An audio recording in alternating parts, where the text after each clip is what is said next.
الحمد لله نحمده ونستعينه ونستغفره ونؤمن به ونتوكل عليه ونعوذ بالله من شرور أنفسنا ومن سيئات أعمالنا من يهده الله فلا مضل له ومن يضلله فلا هادي له ونشهد أن لا إله إلا الله وحده لا شريك له ونشهد أن محمدًا عبده ورسوله أما بعد فأعوذ بالله من الشيطان الرجيم بسم الله الرحمن الرحيم إنا أعطيناك الكوثر فصل لربك وانحر إن شانئك هو الأبتر اللهم صل على سيدنا مولانا محمد وعلى آله وصحبه وبارك وسلم.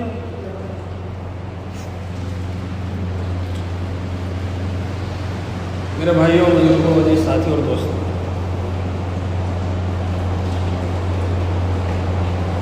اللہ تعالیٰ کا بڑا احسان ہے، اللہ کا بڑا کرم ہے کہ اللہ تعالیٰ نے یہ مبارک مہینہ جس کو ذی الحجہ کہتے ہیں ہمیں عطا فرمایا. آج عرفہ کا روزہ ہے، 9 ذی الحجہ ہے، جس کا ثواب بہت زیادہ ہے. اس روزہ کو رکھنا چاہیے، نفل روزہ ہے. بہت سارے لوگوں نے الحمدللہ رکھا ہے، بہت سارے لوگوں نے نہیں بھی رکھا. تو جنہوں نے نہیں رکھا وہ گنہگار نہیں ہے، اور جنہوں نے رکھا ان کو ثواب ملے گا. کہ روزہ رکھنے والے نہ رکھنے والوں پہ تانے دیے تو روزہ رکھنے والے گنہگار ہو جائیں گے. نہیں رکھا جس نے رکھا کوئی بات نہیں. تو نے کیوں نہیں رکھا؟ تو فرض اللہ نے فرض نہیں کیا، تو کیوں فرض کر رہا میرے اوپر؟ اللہ نے فرض نہیں کیا، تو کیوں فرض کر رہا؟ بھیا نہیں رکھا مرضی تھی. بہت ہی اہم گفتگو آپ لوگوں سے مجھے کرنی ہے. اسلام دنیا میں اب تک بچا کیسے؟ اب تک اسلام کیسے دنیا میں بچا ہوا ہے، اور اس کے اللہ نے اس کی حفاظت کا کیا طریقہ اختیار فرمایا ہے، یہ ایک بہت اہم مسئلہ ہے. کیونکہ جو مسلمان اس زمانے میں موجود ہے وہ تو اسلام کو ختم کرنے والے ہیں. اس وقت جو مسلمانوں کا اکثر طبقہ ہے وہ اسلام کے محافظ نہیں ہے، اسلام کا غدار ہے. میں آپ کو صحیح بات بتا رہا ہوں کہ جو اللہ کے احکامات میں نہیں چلتا، اللہ کے حکموں کو نہیں مانتا، اللہ ہی اس کا مالک ہے. تو جو اپنے مالک کی کھا کر مالک کی نہ مانے وہ تو غدار غلام ہے. جو مالک کی کھا کر مالک کی نہ مانے وہ تو غدار غلام ہے.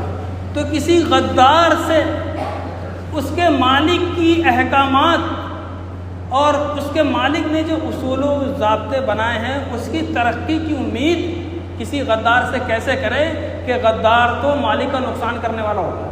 وہ تو اللہ کی وہ ذات ہے، نقصان سے پاک ہے، نفع سے بھی پاک ہے، اس لیے اللہ کا کوئی نقصان ہوتا ہی نہیں. ورنہ جو دنیا میں اللہ نے چھوٹے چھوٹے مالک بنا رکھے، کوئی کسی کارخانے کا مالک ہے، کوئی کسی دکان کا مالک ہے، کوئی کسی پوری انتظامیہ ہے اس کا مالک ہے، کوئی کسی بڑے عہدے پر ہے. تو ان کے نیچے کام کرنے والے جب غدار پیدا ہو جاتے ہیں تو پھر نہ اس کارخانے کی ترقی ہوتی ہے، نہ اس دکان کی ترقی ہوتی ہے، نہ اس محکمے کی ترقی ہوتی ہے، نہ اس مینجمنٹ کی ترقی ہوتی ہے، نہ اس کمپنی کی ترقی ہوتی ہے کہ اس کے اندر ایک غدار گھس چکا ہے. کہ غدار اس سوئی کی طریقے سے ہے جو غبارے میں چبھو دو تو اس کا سارا ہوا اس کی نکل جاتی ہے. غدار وہ سوئی ہوتی ہے. کہ مسلمان غدار کیسے؟ ان کے اندر تو اللہ کی محبت، یہ تو نماز بھی پڑھتے ہیں، روزہ بھی رکھتے ہیں، داڑھی بھی ٹوپی. غدار کیسے ہیں؟ غدار ایسے ہیں کہ اللہ کی جو محبت ہے ان کی دلوں میں رائج نہیں ہے، ان کے دلوں میں راسخ نہیں ہے. اللہ کے احکامات کو رسمی طور پر ادا کر لینے سے اللہ تعالیٰ راضی نہیں ہوتا. کہ اللہ کے احکامات کو حقیقی طور پر اس کی روحانیت کے ساتھ ادا کی جائے تو اللہ تعالیٰ راضی ہوتے ہیں.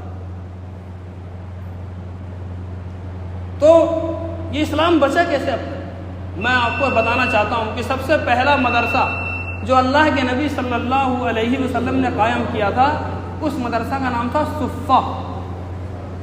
سب سے پہلا مدرسہ ہے صفہ. اس صفہ کے اندر تقریباً 70 صحابہ کرام تھے، جس میں حضرت ابو ہریرہ اور حضرت انس رضی اللہ تعالیٰ عنہ اور دیگر 68 اور دوسرے صحابہ کرام تھے۔ یہ اس آپ صلی اللہ علیہ وسلم کے اس مدرسے کے یہ حضرات سب سے پہلے طالب علم ہیں۔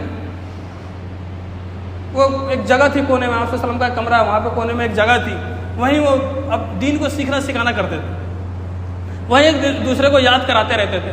ہم جماعتوں میں جاتے ہیں تو تجوید کے حلقے لگتے ہیں، قرآن مجید کے حلقے لگتے ہیں۔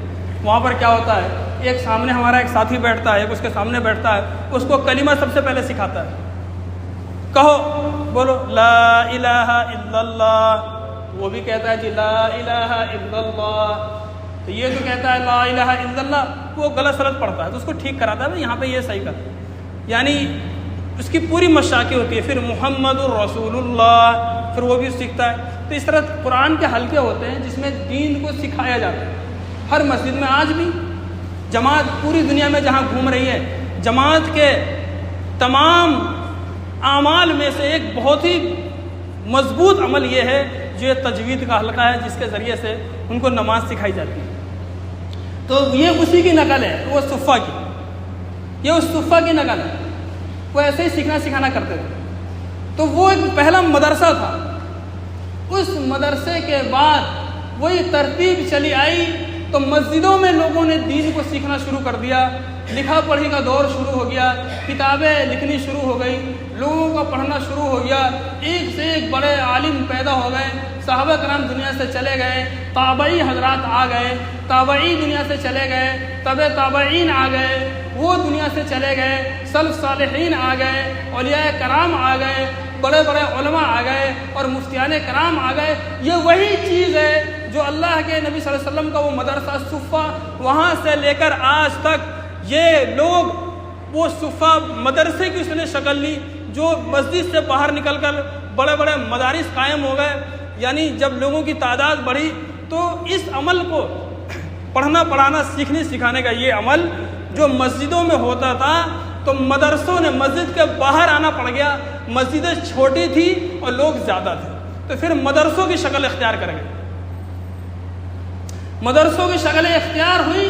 تو جب سے یہ مدرسے بنے تب سے لے کر آج تک ان مدارس نے اور مدرسے والوں نے بہت اونچ نیچ دیکھا ہے، بہت آندھی طوفان کو دیکھا ہے، بہت سردی گرمیاں دیکھی ہیں، بہت الگ الگ حالات دیکھے ہیں، بہت فقر و فاقے دیکھے ہیں۔ یعنی اپنا خون پسینہ لگا کر ان مدرسوں کو سینچا، ان میں بچوں کو پڑھایا، کھانے کو نہیں ہے پڑھ رہے ہیں، پینے کو نہیں ہے پڑھ رہے ہیں، بدن پہ کپڑے نہیں ہیں پڑھ رہے ہیں، ملکی حالات خراب ہو گئے تو چھپ کے پڑھ رہے ہیں، تو بیسمنٹ میں گڈھے کھود کر اس میں پڑھ رہے ہیں، تو درخت کے نیچے بیٹھ کر پڑھ رہے ہیں، تو درخت پر بیٹھ کے پڑھ رہے ہیں، دیوار کے سائے میں بیٹھ کے پڑھ رہے ہیں، رات کو جو اسٹریٹ لائٹ گلیوں میں جلتی ہے اس کی روشنی میں پڑھ رہے ہیں، اور یہاں تک کہ پھلوں کے چھلکوں، جو لوگ پھل کاٹ کر اپنے چھلکوں کو کوڑے میں ڈال دیتے تھے، ان چھلکوں کو لا کر پانی میں دھو کر اس کے اندر جو تھوڑا سا گودا تھا اس کو تراش تراش کے اپنی دانت سے پھر اس کو کھایا، پھر پیٹ بھرا، پھر ان لوگوں نے دین کا کام کیا، پھر انہوں نے مدرسے کو قائم کیا، پھر ان لوگوں نے مدرسے کو قائم کیا۔ سمجھے آپ؟ یعنی شروع سے لے کر آج تک جتنے بھی حالات آتے رہے، مدارس پر مدرسے والے، چونکہ ان کے اندر اللہ کا نور ہوتا ہے، ان کے اندر علم ہوتا ہے، اور علم کہ العلم نور من اللہ، کہ یہ علم اللہ کا نور ہے، اس نور کی قوت سے یہ ہر حالات کا سامنا کرتے ہوئے یہ چلتے رہے تاکہ اس دنیا کے اندر اسلام باقی رہے، اللہ کا نام لینے والا باقی رہے، یہ داڑھی ٹوپی والے باقی رہے، کلمہ لا الہ الا اللہ باقی رہے، قرآن کے حافظ باقی رہے، قرآن کو پڑھنے والے باقی رہے۔ پوری دنیا میں ہر حال میں، ہر حالات میں یہ لوگ چلتے رہے، نہ کھانا دیکھا، نہ پینا دیکھا، نہ دولت دیکھی، وہ تھوڑی تھوڑی سی تنخواہ پر وہ چٹائیوں پر بیٹھ کر، اور ان علماء کرام کے گھر میں کھانا نہیں، بیوی کو کھلانے کے لیے، بچوں کو کھلانے کے لیے، ماں باپ کو کھلانے کے لیے، لیکن اللہ کے نام پر کہ یہ مدرسے کی اگر محنت چھوٹ گئی تو اللہ کا دین مٹ جائے گا، اس محنت میں اپنی جان سے، اپنے مال سے، اپنے وقت سے 24 گھنٹے اپنے آپ کو قربان کر کے لگے رہے، تب جا کے اسلام اب تک باقی ہے۔ میں نے آپ سے کہا تھا کہ اسلام جو اس زمانے میں باقی ہے نا، یہ مدرسے کی وجہ سے باقی ہے کہ مدرسے اسلام کے قلعے ہیں، کہ جس طریقے سے قلعے کے اندر رہنے والے، جو دیوار کے اندر رہنے والے سب کی حفاظت ہوتی ہے، تو اسلام کا جو قلعہ مدرسہ ہے، اس قلعے کے ذریعے سے پورے اسلام کی حفاظت ہوتی ہے کہ ان مدرسوں کو ہم نے اگر بے یار و مددگار چھوڑ دیا تو میں بتا رہا ہوں اللہ تعالیٰ آپ کو چھوڑ دے گا۔ مدرسوں کا آپ چھوڑ بیٹھیں گے، اسلام کو چھوڑ بیٹھیں گے۔ مدرسوں کی حفاظت نہیں، اسلام کی حفاظت نہیں، مدرسوں کی حفاظت نہیں، کلمہ لا الہ الا اللہ بتانے والا کوئی نہیں ہوگا، محمد رسول اللہ بتانے والا کوئی نہیں ہوگا، مدرسہ نہیں الحمدللہ رب العالمین سے لے کر سورہ ناس تک، وہاں تک بتانے والا کوئی نہیں ہوگا۔ ایک ایک زیر و زبر کی حفاظت انہوں نے کری ہے ہر حال میں، تو مدرسوں کی حفاظت اور مدرسوں کو بچانا ہمارے لیے اس سے بھی زیادہ ضروری ہے کہ جس کپڑے سے ہم اپنے تن کو ڈھکتے ہیں اور جس کھانے سے اپنے ہم پیٹ کو بھرتے ہیں، اس کپڑے سے زیادہ، یہ میں پڑھ کے آ رہا ہوں جو بتا رہا ہوں، ایسے نہیں بول رہا ہوں، اس کپڑے سے زیادہ جو ہم پہنتے ہیں، جو ہمارے لیے ضروری ہے، اور وہ کھانا جو ہمارا دانہ جو پیٹ میں جاتا ہے وہ ہمارے لیے ضروری ہے۔ کتاب میں انہوں نے لکھا ہے کہ یہ سارے کام، کپڑا پہننا تن کے لیے اور کھانا کھانا اپنے جسم کی، اپنے آپ کو زندہ رکھنے کے لیے، اور ایمان اور دین کو بچانے کے لیے مدرسہ ہے۔ تو ایمان دین کو بچانا اپنے تن سے اور اپنے پیٹ سے زیادہ اس کو بچانے کی ضرورت ہے، تو کپڑے پہننے سے زیادہ اس کی ضرورت ہے کہ آپ مدرسوں کو قائم کرو، اپنے پیٹوں کو بھرنے سے زیادہ اس کی ضرورت ہے کہ مدرسوں کی حفاظت کرو، کہ مدرسہ بچے گا تو اسلام بچے گا، اسلام بچے گا تو مسلمان بچے گا، اور پھر یہ مسلمان اللہ کو راضی کر کے جنت میں چلا جائے گا۔ بہت اعتراض کرتے ہیں لوگ مدرسوں پہ، مدرسوں پہ اعتراض کرنے والے مذہب اسلام پر اعتراض کرنے والے ہیں، اور اسلام پر اعتراض کرنے والے یہ اللہ کے نبی کے دشمن ہیں۔ اللہ سے یہ اللہ کا ان سے اعلان جنگ ہے کہ مدرسے میں سے جو پیدا ہوتے ہیں وہ علماء کرام کہاں سے آئے ہیں؟ یہ حضرت قاسم نانوتوی کہاں سے آئے؟ حضرت شیخ الہند محمود الحسن رحمۃ اللہ علیہ کہاں سے آئے؟ حضرت حسین احمد مدنی رحمۃ اللہ علیہ یہ کہاں سے آئے؟ حضرت مولانا اشرف علی تھانوی یہ کہاں سے آئے؟ حضرت امام غزالی یہ کہاں سے آئے؟ حضرت جنید بغدادی یہ کہاں سے آئے؟ یہ حضرت علامہ شبلی یہ کہاں سے آئے؟ یہ بڑے بڑے جتنے علماء کرام ہیں، یہ کہ کوئی چلتے پھرتے کیا آسمان سے گرے ہیں؟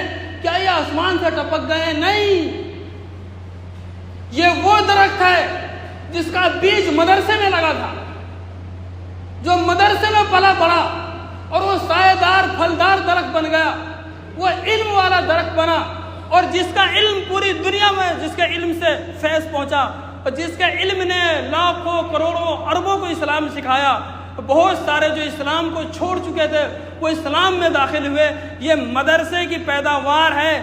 جس طریقے سے میں اپنے گھر کے خرچے کی اور گھر میں اپنے بیوی بال بچوں اور ماں باپ کی کاروبار کی حفاظت کی فکر کرتا ہوں، ایسے ہی مجھے اپنے مدرسے کے خرچ کی اور مدرسوں کو اپنے گھر کا ایک فرد مان کر اس کی حفاظت ضروری ہے، ورنہ اسلام ختم ہو جائے گا، اسلام مٹ جائے گا۔ مدرسے کو آپ اسکول سے کیوں جوڑتے ہیں؟ اسکول الگ چیز ہے، مدرسہ الگ چیز ہے۔ اسکول تو ایسے ہے جیسے کارخانے، جیسے کارخانوں میں آپ بیگ سلواتے ہیں، کارخانوں میں یہاں پرس بنتا ہے، اٹیچیاں بنتی ہیں، کارخانوں میں کپڑے سلتے ہیں، ایسے ہی یہ ایک فن آ گیا ان کو، اس میں سیکھنے والوں کو، وہ کاریگر بنتا ہے، پیسے کماتا ہے، سیٹ بن جاتا ہے، بڑا آدمی بن جاتا ہے، پیسے والا بن جاتا ہے۔ اسکول میں جا کر لوگ اس علم کو حاصل کر کے کمانے کے نئے طریقے کو سیکھتے ہیں، بس، اور کچھ نہیں۔ اسکول کو منع نہیں کر رہا میں، اسکول کو منع نہیں کر رہا ہوں میں، اسکول میں جا کر کوئی دین تھوڑی سیکھ رہا ہے، کوئی اللہ کو تھوڑی جان رہا ہے، کوئی اللہ کے نبی کو تھوڑا ہی جان رہا ہے. وہاں تو اور اب تو حالات ایسے ہوگا اور شرک سکھایا جا رہا ہے. سائنس میں کیا ہے؟ H2 plus O oxygen, hydrogen plus oxygen, پانی بن گیا جی. سائنس کا کام یہ ہے ایک چیز سے ایک چیز کو ملا کر اس کا نتیجہ نکال دینا.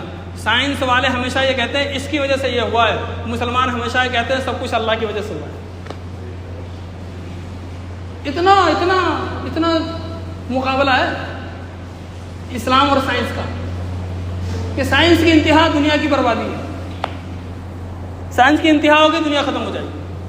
اور اسلام جب تک ہے دنیا تب تک ہے. کہ دنیا کی ابتدا اسلام سے ہے اور دنیا کی انتہا سائنس سے ہے. دنیا کی ابتدا اسلام سے ہے.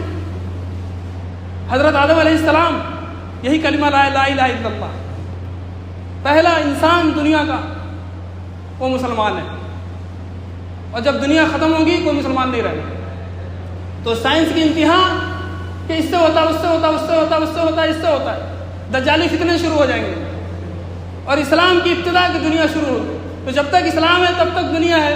اور سائنس جب اپنے عروج پر، جب سائنس کا پورا اس کا چکر اور اس کی سوچ جب ختم ہو جائے گی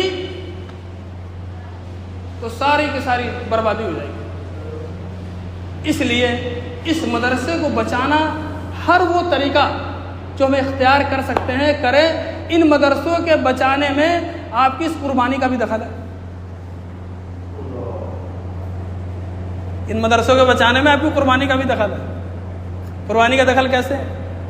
مدرسے والے یہ سوچتے رہتے ہیں کسی بھی طریقے سے کچھ رقم اکٹھی ہو جائے تاکہ ہم کیا کریں، اس کو ہم مدرسے کے مفاد میں، مدرسے کی ضروریات میں ہم استعمال کریں. مدرسے والے ہمیشہ یہ سوچتے ہیں. تو قربانی میں کیا ہوتا ہے؟ ہم مدرسے میں کام کرنے والے اساتذہ اور ذمہ داران، ہم لوگ تو قربانی کے جو 3 دن ہوتے ہیں جناب، اس 3 دن کو ہم تو جانتے ہی نہیں. لوگ گاؤں میں چلے جاتے ہیں، گھروں میں رہتے ہیں، بکرا ذبح کرتے ہیں، قربانی کرتے ہیں، پورے دن گوشت بناتے ہیں، کھاتے ہیں. ہم کیا کرتے ہیں پتہ ہے آپ کو؟ پورے دن آپ کے بکرے کی اور جانوروں کی جو کھالیں ہوتی ہیں جس میں سے بدبو آ رہی ہوتی ہے نا، اس کو اکٹھی کر رہے ہوتے ہیں. ذرا ہم پہ بھی تو رحم کھاؤ، ہماری زندگی بھی سوچو. اور اس کھال کی قیمت پچھلے سال 12 روپے کی بکی ہے. 12 روپے کی بکی ہے. 100 کھالیں 1200 کی، 200 کھالیں 2400 کی، 500 کھالیں 12 پنچے 60، 6000 روپے کی. یہ حال ہے تو آپ کے 6000 روپے میں تو ہمارے مدرسے کا ایک دن کا کھانا بھی نہیں ہوگا. 100 بچے رہتے ہیں ہمارے یہاں، کیا کرا جائے؟ جب پہلے کیا تھا، پہلے زمانے میں یہ کھالیں 250 روپے کی، 300 روپے کی، 400 روپے کی بکتی تھی. 500 کھالیں بھی اکٹھی ہوئی تو 1.5-2 لاکھ روپے جمع ہو جاتے تھے. ایک اچھی رقم آ جاتی تھی جس سے پورے مہینے کا خرچہ، 1 مہینہ خرچ نکلتا تھا. لیکن اب وہ حالات بدل گئے. اب آپ کو سوچنا پڑے گا کہ جہاں میں ایک بکرا لایا ہوں نا، اس میں 500 روپے ہمارے مدرسے کا ہے، اس کا بھی ہے، میں اس کو بھی دوں گا. میرا بکرا 10,000 کا نہیں ہے، 10,500 کا ہے. میرا جانور 20,000 کا نہیں ہے، میرا جانور 21,000 کا ہے. میں آپ کو بتا رہا ہوں، اگر یہ سوچ آپ نے بنا لی کہ ہمارے ہر جانور پر مدرسے والوں کا حق ہے، وہ جا رہے کھال لے رہے ہیں، کھال تو اب یہ ہے کہ آپ کی کھال کو بس، چونکہ بہت مقدس چیز ہے، وہ بہت پاک چیز ہے وہ، تو آپ کی اس کھال کو ہم صحیح انداز میں، یعنی کوڑے کھتوں پر پھینکنے سے اور اس کی بے ادبی، بے حرمتی سے ہم بچا لیں. بس اسی لیے ہم اس کھال کو جمع کر رہے ہیں. ہم ذمہ داری سمجھتے ہیں نا. مدرسے والے یہ چاہتے ہیں کہ حرام سے وہ خود بھی بچے، آپ کو بھی بچا لیں، کفر سے وہ بھی بچ جائے، آپ کو بھی بچا لیں. مدرسے والے یہ چاہتے ہیں. تو اتنے جو آپ نے قربانیاں کری ہیں نا، قربانی کر کے اپنی کھالوں کو کوڑے کھتوں پر پھینکنے والے، ان کی قربانی کرنے سے زیادہ اس کھال کو پھینکنے کی وجہ سے گنہگار ہو جائیں گے. پھینک دیتے ہیں لوگ کہ قربانی کے کھال کو، قربانی کی کھال کو کوڑے کھتوں پر پھینکنے والے یہ قربانی کرنے والے نہیں ہیں، یہ گوشت کھانے والے لوگ ہیں. ان کو گوشت کے علاوہ کسی چیز سے مطلب نہیں ہے، بس انہوں نے گوشت کھانے کے لیے قربانی کری ہے۔ اگر آپ کے بڑے جانور کے 7 حصوں میں، بڑے جانور ہوتے ہیں اس میں 7 حصے ہیں، تو اس 7 حصوں میں آپ قربانی کی بھی نیت کر سکتے ہیں اور عقیقہ وغیرہ کی بھی نیت کر سکتے ہیں۔ یہ مسئلے لوگ بہت پوچھتے ہیں۔ بہرحال دوسری بات، اگر ان بڑے جانور کے 7 حصوں میں ایک کی نیت صرف گوشت کھانے کی تھی، سن لیجیے، ایک حصے دار کی نیت صرف گوشت کھانے کی تھی، تو 7 میں سے کسی کی قربانی قبول نہیں ہوگی۔ بڑا مشکل، بہت مشکل مسئلہ ہے۔ ان 7 حصوں میں، ان بڑے جانوروں کے 7 حصے دار میں ایک حصے دار سود خور تھا، جس کی کمائی حرام کی تھی، اس نے بھی حصہ لے لیا اس میں، تو کسی کی قربانی قبول نہیں ہوگی۔ کیسے بچے؟ عجیب مسئلہ ہے۔ تو بہتر یہی ہے اسی لیے کہ چھوٹے چھوٹے جانور لاؤ، اپنی قربانی کرو، بڑے حصے کی بھی کرو، آپ بڑے حصے کی بھی کرو۔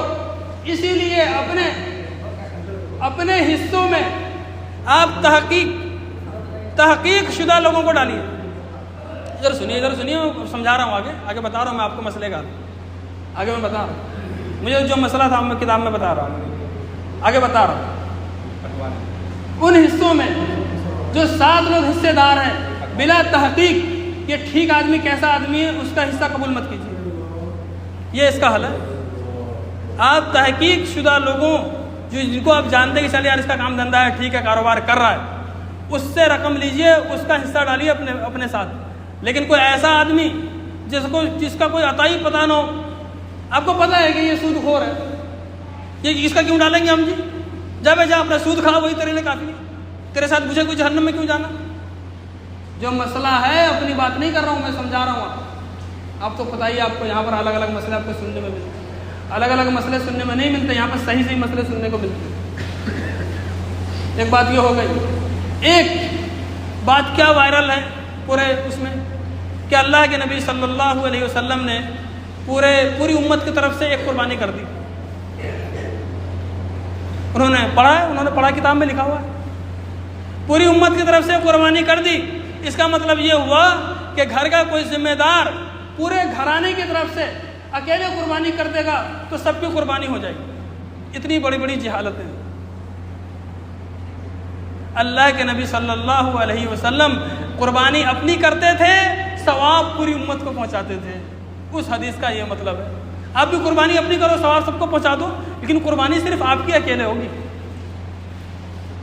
گھر میں جتنے افراد صاحب نصاب ہیں، 52.5 تولہ چاندی کے مالک ہیں، 7.5 تولہ سونا کے مالک ہیں، یا 52.5 تولہ چاندی کی جو رقم بیٹھتی ہے وہ ان کے پاس ہے، جو اس وقت تقریباً 50,000 روپے کی رقم ہے، تو کسی کے پاس 50,000 روپے ہیں، سارے قرضے وغیرہ سب گھٹا کر تو اس پہ قربانی واجب ہو جائے گی۔ اس میں خاص بات یہ ہے، جیسے زکوٰۃ واجب ہونے کے لیے سال کا گزرنا ضروری ہوتا ہے، قربانی کے واجب ہونے کے لیے سال گزرنے کی ضرورت نہیں ہے۔ قربانی کے واجب ہونے کے لیے سال کی ضرورت نہیں ہے، اس کو ذہن میں رکھیے گا۔ مثال کے طور پہ آج میرے پاس 50,000 روپے آ گئے تو کل میں قربانی کروں گا، اور کل آ گئے تو پھر کل بھی کروں گا۔ قربانی 10، 11، 12 3 دن ہے قربانی کے۔ ان تینوں دن میں کبھی بھی میرے پاس تیسرا جو آخری دن ہے اس کا اثر مغرب سورج ڈوبنے سے پہلے بھی اگر 50,000 روپے میرے پاس آ جاتے ہیں اور میں جانور کو لا کر قربانی کر سکتا ہوں تو جانور لائے، اپنی قربانی کرے، اس پہ قربانی واجب ہو گئی۔ ہر فرد گھر میں 10 لوگ ہیں، 5 لوگ صاحب نصاب ہے، 5 کے 5 قربانی کریں گے۔ آپ کو لگتا ہے بکرے بہت مہنگے آ رہے ہیں تو بڑا جانور لے آؤ، بڑا جانور لا کر قربانی کرو، تو ایک کی طرف سے سب کی قربانی ہو جائے گی۔ یہ تو ایسا ہو گیا کہ امام صاحب نے نماز پڑھ لی، پورے محلے کی ہو گئی۔ میں آگے پڑھ لیتا ہوں، مولانا پڑھا دیں گے، پورا محلہ گھر میں بیٹھے، کیا ضرورت ہے آپ کو آنے کی؟ پورا محلہ گھر میں بیٹھتے، نماز تو پڑھی رہے، پڑھا دیں گے۔ یہ تو ایسا ہی ہو گیا نا بھائی، ایک کی طرف سے جب قربانی سب کی ہو گئی تو ایک امام میں نماز سب کی ہو گئی۔ چھوڑو کہ امام کے پیچھے مقتدی ضرور ہیں کہ امام کے ساتھ وہ بھی نماز پڑھیں گے، کہ گھر کا ذمہ دار قربانی کرے گا تو اس کے ساتھ ساتھ جو بھی صاحب نصاب ہے وہ سب قربانی کریں گے. یہ ہے. بچنا چاہتے ہو تو بچا لو, بچ جاؤ. جتنا بچنا چاہتے ہیں بچیں. وہ تو پچھلی بار وہ تھا, وہ بھینس کی منع کر رہا تھا قربانی کو. بچ لے بھیا, بچ لے. تو نے تو پتہ نہیں کیا چیزیں اسلام کی کم کر کے گھٹا کے کیا بچا دیا کہ اتنا بچنا چاہو گے تو منافق بن جاؤ گے. صحابہ کرام کے زمانے میں وہ منافق بچنا چاہتے تھے آپ صلی اللہ علیہ وسلم کے ساتھ جانے سے جہاد میں, تو بچتے بچتے وہاں تو بچ گئے. تو جو دنیا میں اللہ کے احکامات سے بچنے کی کوشش کرے گا جہنم سے نہیں بچ پائے گا اور جنت سے بچ جائے گا. دنیا میں اللہ کے احکام سے بچنے والے جنت میں جانے سے اپنے آپ کو بچانے کی کوشش کر رہے ہیں. ایک ایسا عمل. تو یہ جو میں بتا رہا تھا کہ ہر قربانی پر آپ کم سے کم درجے میں 500 روپے مدرسے میں دو. گوشت وہ دو گے مدرسے میں وہ الگ چیز ہے, لیکن ہر اس پر 500 روپے مدرسے میں دو. ہر قربانی پر, ہر جانور پہ آپ اپنا 500 روپے کا رقم بڑھا کے رکھو کہ 1000 کا یہ 10,000 کا جانور ہے, 10,000 کا نہیں 10,500 کا ہے, اور 20,000 کا ہے تو بلکہ 21,000 کا, 1,000 روپے دو, 2,000 روپے دو. اس طرح رسیدیں کٹیں گی تو مدرسے کی ایک رقم جمع ہوگی. وہ مدرسہ بھی آپ کے گھر کا ایک فرد ہے. جس طرح اپنے گھروں میں آپ گھروں کو بچانے کی کوشش کرتے ہیں, ان مدرسوں کو بچائیے, تب تو جنت میں چلے جائیں گے. یہ مدرسے نہیں بچے تو آپ کا اسلام کا بچنا اور آپ کا بچنا سب بہت مشکل ہے. پوری دنیا میں جہاں بھی جو بھی دین کی محنت ہو رہی ہے, آپ غور کریں گے اس محنت کے پیچھے اس دین کی محنت کو کرنے والا اس مدرسے سے ہی نکل کر آیا ہوگا. کہیں بھی دیکھ لو, افریقہ چلے جاؤ, امریکہ میں چلے جاؤ, جنگلوں میں چلے جاؤ, بحرین میں چلے جاؤ, پوری دنیا میں کہیں بھی چلے جاؤ, جہاں کوئی بیٹھ کر کسی بچے کو اللہ سے ہونے کی تعلیم دے رہا ہوگا, وہ تعلیم دینے والا کسی نہ کسی مدرسے سے ہی نکلا ہوگا, چاہے وہ جنگل میں ہو چاہے وہ شہر میں. کیسا بھی ہو, کمزور ہو, غریب ہو, امیر ہو, وہ ہوگا مدرسے کا نکلا, مدرسے کا پڑھا لکھا ہوا ہوگا. اسی لیے میرے بھائیوں, میں بار بار صرف آپ کو یہ سمجھانا چاہتا ہوں, تعلیم القرآن کی بات نہیں کر رہا ہوں میں, دنیا میں جتنے مدرسے ہیں سب کی بات کر رہا ہوں, صرف اس مدرسے کی بات نہیں کر رہا ہوں کہ ان مدرسے کو بچانا اپنا دینی فریضہ سمجھو. ان مدرسے کے خرچے کو اٹھانا اپنا دینی فریضہ آپ سمجھو. اس کی مخالفت میں مت آؤ. اپنی جہالت بھری اور بیوقوفی بھری باتوں سے جو آپ چائے کی دکان پر بیٹھ کے کرتے ہو, اس سے مدرسے کی غیبت اور مدرسے والی کی غیبت سے اس غیبت کے اڈے کو بچاؤ. چائے تو غیبت کا اڈا ہی ہے نا, چائے کی دکان. گاؤں دیہات میں جہاں آپ جائیے, آپ کو بڑے بڑے جو فن خواہ ملیں گے چائے کی دکان پہ ملیں گے. وہ اتنی بڑی بڑی باتیں کرتے گا, پتہ نہیں ملک اس کے ہاتھ میں دے دو تو آج ہی اکانومی اس کی بڑھا دے گا. اس کے ہاتھ میں ملک دے دو, حالانکہ اپنی بیوی کا خرچہ نہیں دے سکتا وہ. چائے پر بیٹھ کر اور چائے کی دکان پہ اس انتظار میں بیٹھا ہے کہ دلی سے کوئی آئیں گے تو ایک چائے پلا دیں گے. وہ اور بات ہے اس کی کہ جی وزیر اعظم میرے سامنے کچھ نہیں, وزیر اعلیٰ میرے سامنے کچھ نہیں, تو وکیل صاحب میرے سامنے کچھ نہیں, تو بیرسٹر صاحب کچھ نہیں, مفتی اب ہے مفتی کیا میرے سامنے, بے عالم کچھ نہیں ہے میرے سامنے. پر ہم ہے نا, باقی سب پانی کم ہے, ہم سب جانتے ہیں. وہ بیٹھا ہوا, وہ 2 روپے کی 10 روپے کی چائے جو نہیں پی سکتا نہ پلا سکتا, انتظار میں بیٹھا ہوا کہ کوئی پلا دے گا. وہ دیکھو وہ کیسی خطرناک سوچ رکھتا ہے. وہ چائے کی دکان ہوتی ہے گاؤں دیہات میں. غیبت کا اڈا سب سے زیادہ ان چائے کی دکانوں پر, میں قسم تو نہیں کھاؤں گا لیکن کھا بھی لوں گا تو قسم ٹوٹنے والی نہیں ہے, کہ سب سے زیادہ ان چائے کی دکانوں پر جو غیبت ہوتی ہے کسی مدرسے کی یا مدرسے والوں کی یا کسی عالم کی, کسی مفتی کی. اور کوئی دوسرا موضوع بحث ان کے پاس ہے ہی نہیں کہ عالموں کی غیبت کرنے والے اور علماء کی غیبت کرنے والے اور مدرسوں کی غیبت کرنے والے, ان کا جنت میں جانا بہت مشکل ہے. کچھ دے نہیں سکتا تو کم سے کم برائی تو نہ کر, کچھ لے تو نہیں. تو یہ میرے بھائیوں بزرگوں دوستوں, آپ طے کرو کہ انشاءاللہ ہم جتنے جانور لائیں سب کے ساتھ, تمام جانور کے ساتھ میں ضرور 500 روپے کی رسید کٹاؤں گا, تاکہ حوصلہ افزائی ہماری بھی ہو. 3-4 دن جو لگے رہتے ہیں اس محنت میں، ان کی بھی جو بھی مدرسے والے آتے ہیں، میں آپ کو بتاؤں مدرسے والوں نے دوسرے علاقوں سے آنا بند کر دیا، کریں گے انشاءاللہ۔ اب یہ ہے کہ قربانی کا جو یہ عمل ہے، آپ سب میں کوشش یہ کرو کہ اپنے ہاتھ سے ذبح کرو۔ اللہ کے نبی صلی اللہ علیہ وسلم نے جب بھی قربانی کری اپنے ہاتھ سے کری، آپ بھی اپنے ہاتھ سے کرو۔ آپ سیکھو، مدرسے میں آؤ، تو یہ قربانی کیسے کرتے ہیں، کم سے کم ہاتھ سے نہ کرو تو آپ سامنے کھڑے رہو، تاکہ وہ جو عظمت ہے نا وہ آپ کے دل میں آ گئے۔ جو عظمت ہے، اس قربانی کی عظمت کو دل میں لانا ضروری ہے۔ تو قربانی کو دل کی ناگواری، یعنی یہ نہیں ہونی چاہیے، ایسی کراہت کے ساتھ کوئی قربانی کرے گا تو اس کی قربانی قبول نہیں ہے۔ قربانی تو نام ہی ہے، اپنی تمام کی تمام خواہشات کو اللہ کے نام پر ختم کر دینے کا۔ اللہ تعالیٰ اس قربانی کے ذریعے سے آپ کو پورے مذہب اسلام کو سمجھانا چاہتے ہیں کہ دیکھو، قربانی کری ابراہیم نے علیہ السلام، قربانی کری ابراہیم علیہ السلام نے اپنے بیٹے کی۔ چھری تو چلائی دی تھی نا، وہ تو اللہ نے چھری کو حکم دے دیا کہ تو اے چھری تو کاٹ نہیں سکتی، تو چھری کاٹ نہیں رہی تھی، تو آپ نے تو چھری چلائی تھی، گویا کہ ابراہیم علیہ السلام نے اپنے لڑکے اسماعیل علیہ السلام کو ذبح کر دیا تھا۔ تو کتنی خواہشیں وہاں پر ختم کی۔ پھر ابراہیم علیہ السلام کو اللہ نے وہ مقام دیا کہ پوری دنیا میں جتنے بھی مذاہب ہیں، سارے کے سارے مذہب والے ابراہیم علیہ السلام کی بہت زیادہ عزت کرتے ہیں۔ جب تک دنیا رہے گی ان کا نام رہے گا، اور جب تک دنیا رہے گی ان کا یہ عمل قربانی والا باقی رہے گا۔ تو سارے کے سارے مسلمان اپنے آپ کو ابراہیم علیہ السلام کی اس سنت پر، جس کو ہمارے نبی حضرت محمد صلی اللہ علیہ وسلم نے اختیار فرمایا کہ آپ صلی اللہ علیہ وسلم نے اپنی زندگی میں جب سے قربانی کا حکم ہوا کبھی بھی قربانی نہیں چھوڑی، تو آپ مسلمانوں کو بھی کبھی قربانی نہیں چھوڑنی چاہیے۔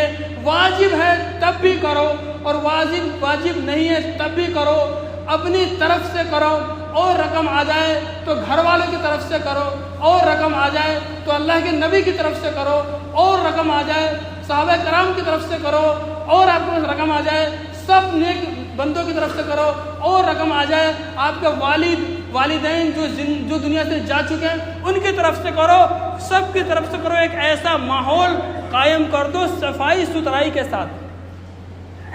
صفائی ضروری ہے، اس کو ذہن میں رکھیے گا، ایک بہت اہم بات بتا رہا ہوں میں آپ کو۔ گلیوں میں جو آپ غلاظت جانور کی پھینکیں گے اور دھوئیں گے نہیں، تو آپ اس سے اسلام کو نقصان پہنچائیں گے۔ اب تو ہماری پہچان، مسلمان کی پہچان اب بن گئی ہے کہ جہاں جہاں گندگی ہے نا وہیں سے پتہ چل جائے گا مسلمان رہتے ہیں۔ میں لکھنؤ میں 4 مہینے کی جماعت میں گیا تھا، تو جب میں جماعت میں گیا تو بس میں چڑھا، میں لکھنؤ اسٹیشن سے اتر کے، تو بس صاف ستھری تھی، پھر وہ بس اپنا جانے لگ گئی۔ تو جس علاقے سے میں گزرا بڑا صاف ستھرا علاقہ، میں نے کہا یار یہاں تو جماعت کا کام کرنے بہت مزہ آئے گا، اچھا علاقہ ہے، ٹھنڈا علاقہ ہے، ہریالی ہے، موسم اچھا ہے، سب کچھ صاف ستھرا دکھ رہا ہے۔ تو بس والا وہاں بس نہیں روک رہا، ہم سمجھ رہے ہیں کہ آگے کہیں رکے گی بس رکی ہے کوڑے خطے پر جا کے، کوڑے خطے پہ بس رکی۔ اس کوڑے خطے کے سامنے ایک بہت بڑی مسجد تھی، تو ہم نے بس والے سے کہا کہ کہاں بس، تو بس والے نے کہا یہی ہے آپ کا ٹھکانہ، یہاں سے شروعات ہو گئی آپ۔ یعنی مسلمانوں کے علاقے کی شروعات کوڑے خطے سے ہوتی ہے۔ اتنی گندگی، جہاں جائیے کسی کے گھر کے سامنے کوڑا ہے تو مسلمان ہے، کسی کی گلی بہہ رہی ہے تو مسلمان ہے۔ کہ یہاں تو ہمارے علاقوں میں ایسا ہے کہ جتنے بھی وہ بجلی کے اور اس کی لائنیں آ رہی ہے اس کے اوپر تھیلیاں اور کیا اور ہگیز اس کے اوپر گری ہوئی ہیں۔ آنے جانے ہمارے ایک جاننے والے تھے، وہ ہماری اس گلی سے عالم انصاری والی گلی ہے، پہلے ہم رہتے تھے وہاں سے، وہ گزرے تو کسی نے پاخانہ کر کے تھیلی میں ڈال کے جب اس کو گلی میں اوپر سے کھڑکی سے نیچے پھینکا تو وہ انہی کے سر پہ جا کے گر گئی تھیلی، اور تھیلی پھٹ کے پورے وہ سن گئے پاخانے سے، آدھے پاگل ہو گئے، اب جا کے صحیح ہوئے علاج کراتے کراتے۔ اسلام میں یہ سکھائیں گے مسلمان۔ آپ مسلم علاقوں میں جائیے کیا گندگی پھیلا رکھی ہے۔ اب قربانی کرو، صفائی ستھرائی سے کرو، کسی کو ٹھیس نہ پہنچے۔ یہ قربانی تو آپ ہی کے سمجھ میں نہیں آ رہی، دوسروں کے سمجھ میں کیا آئے گی؟ قربانی کرو، قربانی کو چوراہے پہ لے جا کے جانور ذبح کرنا کوئی ضروری نہیں ہے کہ نہیں جی ہم سب کو، نہیں، آپ سکون سے طریقے سے اپنے گھروں میں کرو، بڑھیا سے صفائی کرو، گٹر کھلے ہوئے اس میں گندگی ڈالو، جو خون وغیرہ ہے اچھے سے صفائی کرو، اور جو گوشت آپ سے مانگنے آتے ہیں، غیر مسلم آتے ہیں، ان کو بھی دیجیے، مسلمانوں کو بھی دیجیے، سب کو دیجیے۔ غیر مسلم کو قربانی کا گوشت دینا منع نہیں ہے، غیر مسلموں کو قربانی کا گوشت دینا منع نہیں ہے، ان کو بھی دے سکتے بشرطے کو شرابی نہ ہو۔ وہ شراب کے ساتھ اگر پیے گا تو اس مقدس گوشت کی بے ادبی، بے حرمتی کرے گا، تو ایسا تو کوئی مسلمان بھی شرابی ہو، مسلمان شرابی کو بھی قربانی کا گوشت دینا جائز نہیں ہے۔